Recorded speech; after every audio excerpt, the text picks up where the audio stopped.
Yoshua Tidubako na haso hine yabentiye no osumama woko Madon hine Yobab ne Simron hine ne Aksaf hine nchen ne ahemfo a wowo atifi fam meposo ne Kenerot anafo fam papreso ne pohom papreso ne don kokwoso atoye pofam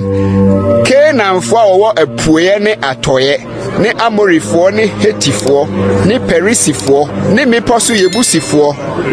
ne Hewifo a wowo Hemon bepase Mispa asase so no nchen na wone won dom a eka won hunu nyina free by nipa pepia nkoma a won dodo te se mpoano anua ne aponko ne ntiase na mpipa na ahemfu nyina behyiae na oba bekyekire nsraban faako Meron asuo ho se wone Israel rebeko na Erade ka kire Yoshua se insuro won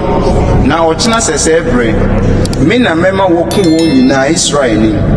won aponko no twitwa won 19 na won ti ase na fa wujahye ena Yoshua ne akofo dom a woka ne hunu nyina ba won so mpofrim Merom asuo no ano betua won na Erade de won hye Israel nsa na wokunkum won na wota won de kodru Sidon kese ne Misri Fort Mayam ho ne Mispa bonhwanu mu apue fam na wokunkum won de kosi se wanya won odwanefo biara na Yoshua ye won sede Erade ka kire no no won aponko no otwitwa won 19 na won tiase nam no ode ojahye na Yoshua sane breno ala mu befa haso na ode nkrante kum ne hene na akane no na haso ne saa ahenie nyina ati na ode nkranta no kunkum akra ewo mu nyina se won pasapasa wanya bribiara a ehome na ode ojahye haso na ahemfu nkro nyina ne emu ahemfu nyina Yoshua fai na ode nkranta no kunkum won se won pasapasa sede Erade akwa Moses hyeye no nanso nkra edaso sisi won sibia no nyina Israel anhyehye ji hasonko na Yoshua hyeye na nkro yi mu asade nyina ne moa no Israel fo no fomfai na nipa no de wode nkranta no kunkum won kosi se wo hye won ase wanya bribiara a ehome sede Erade hye na kwa Moses no Sara na Moses hye Yoshua na Sara na Yoshua yoye wanyi asembi amfri de Erade hye Moses no nyina mu na Yoshua fa asase nyina